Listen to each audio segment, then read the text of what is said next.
start the fight, breaking down the walls in the dead of night. I don't come for peace, I come for the storm. Fanboys melt quick when the truth gets warm. All content's high, I'm collecting those tears. Just got started, but I'm cutting through fears. I'm not here for brand deals, I'm not for sale. I expose your lies, rip off the veil.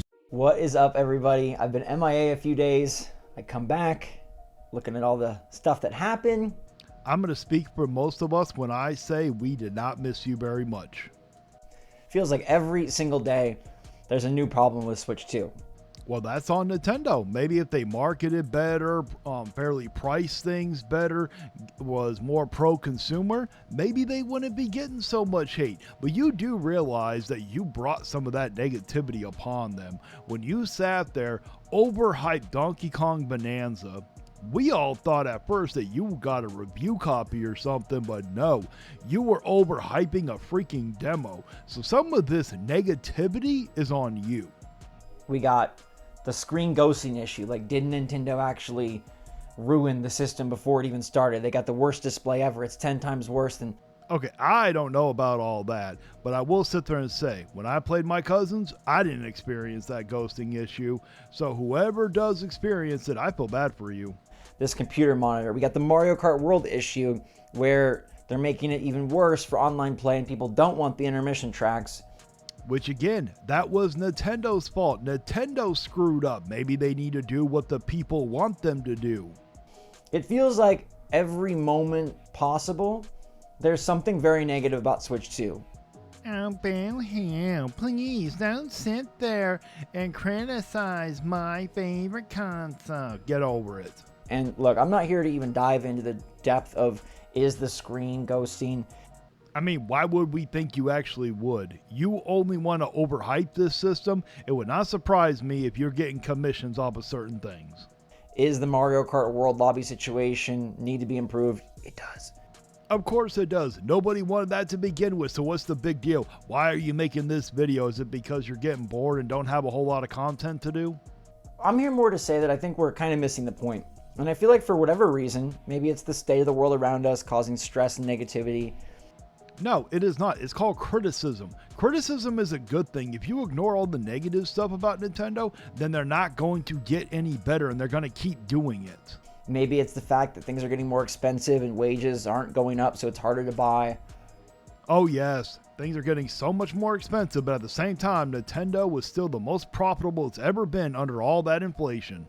Maybe it's just the way that it released and the $80 price tag. I don't know, but... Oh, BS. Don't sit there and be like, I don't know, that's not wrong. You know damn well what's wrong. Of course it's always about the $80 price tag. Well, it's not just about that, but there's a lot more to it. Regardless, I feel like the Switch 2 is being thrown through the cheese grater of nitpickiness. And how about this? Make a good product and you won't have nothing to worry about. It's not our fault that Nintendo is not making a good enough product at the price they want to sell it at. I'm referring more to Mario Kart World than the actual console. And I'm not saying we shouldn't focus on problems and try to get those fixed. Bullshit. Yes, you are. Or alert others to what's wrong with the system, or say like, hey, you know what, you really shouldn't peel off the protective layer on the screen, or you know what, Mario Kart World, could you like switch that back or actually add just the option to play the 3-lap tracks? Really? How is sitting here saying don't peel off that thing supposed to be a negative thing? How is that criticizing Nintendo? Now, the second part you said, yes, they should add that back. They should have never took it out to begin with. But how about the price point? Why don't you bring up that shit? That's all fine and good. It's more about the overall mood. It's more about the overall vibe. It's more about the overall way of looking at this Switch 2, okay? Oh, Bill Hill, please leave my precious Switch 2 alone. It is perfect in every way. Will you be quiet already? Nintendo is in the best place they've been since probably the beginning. Then why are you complaining then? If Nintendo has been so great and if it's in the best place, then ignore the negativity if you don't like it. Right, they're in a phenomenal place. They're incredibly successful. They make killer games. Oh yes, their games are so killer, aren't they? That's why they're overpricing them and definitely not even worth the standard AAA price, let alone the $80 price point. They have the best entries in many of their franchises, one after the other. My guy, at launch, you were given a multiplayer game that you could beat in 3 hours, and then you were given a $15 fast fusion game, which looks amazing, by the way, I might add. And then they overpriced, or sorry, not overpriced, they overcharged you for the welcome tour, which should have been pack-in at that. They're able to do what they want to do, what they believe in, to bring this system that can be a handheld. Who cares what they believe in? They also believe that you shouldn't be allowed to only do the standard 3-lap Grand Prix. They want you to do those horrible highway track parts included with it. So nobody cares what they believe in. And a home console so they can unify their game development teams to make more games because they're not splitting the two. Yes, it was a very good idea to combine the handheld and the console itself, because you can't sit there and have 2 separate bases anymore with the rise of mobile gaming, even though mobile gaming is one of the worst in existence. And like, all I feel lately from the Switch 2 were what, like 3 weeks, almost a month of the Switch 2, is so much negativity and so much like, boo-hoo, it's about criticism is all it is. The only reason why you're throwing a fit is because you don't think that Sony and Microsoft are getting any. Well, unfortunately, there isn't anything going on. And another reason, most of the Sonys and pretty much all but one of the Xbox people are actually keeping their mouths shut. They're not running around defending the $80 Outer Worlds too, like you guys keep defending Mario Kart World. wringing in our hands trying to find what's wrong with this system, where it's failed, where it's not worth it. That's how it works with launch consoles. You should know this. How long have you been doing YouTube and you don't know that? And I kind of think it sucks. I don't recall anybody asking you what you think. Like, does Nintendo Switch 2 have the greatest launch lineup ever? No. Is Nintendo Switch 2 the best price system ever? No. Does Nintendo Switch 2 have the best screen in the entire world? No. Well, maybe if they would have gave it an OLED, it might have. See, there you go. Now you can sit here and actually say something negative. And nowadays, I feel like we have better games. I feel like we have more options. I feel like we have cooler, unifying communities and online services, and there's just so much more room for negative, and there's so much more room for... It's not negative. It's called criticism. Learn the difference. Nitpicking. And in a lot of ways, you know, it's a self-fulfilling prophecy because games have gotten bigger. They're going to therefore attract a larger audience. They're going to therefore attract more money, more dollars, more attention, and they're therefore going to attract more eyeballs. Yes, which means more criticism. If we didn't have people criticizing these companies, then games wouldn't get better. They would stay stale. Look what happened before. More criticism, more greed, more everything, right?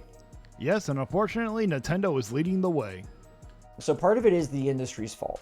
But the part that we can affect, because I don't know about you, but I don't know anybody who's the CEO of one of the major publishers that I can call up and say, hey, can you change this and stop making games as services, start making more single player, stop releasing games for $80. I can't do any of that.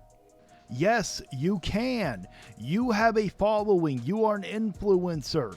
You can sit here and tell your audience, no, this is not okay. These prices are too high. We need to hold the line and refuse to sit here and pay for this crap. But no, you chose to bend the knee. You chose to spend the money, and it's going to affect everybody and make the gaming industry worse than what it already is. What I can do, though, is look to have fun with these darn things. If they're not fun, I don't know what the real obsession with following the cult of video games to be negative is. It doesn't matter if it's fun. Just because it's fun doesn't mean you should be paying it. Those prices are too damn high. It has nothing to do with being negative. It's all about criticism. You just don't know how to tell the difference already. You know, the internet age has evolved this chamber where everyone has a voice, and in many ways that's cool, and in a lot of ways it creates so much pointless arguing, pointless negativity, pointless point counterpoint. Well, we know you live in that echo chamber along with Nintendo on F you give me money. You don't even care about the consumer.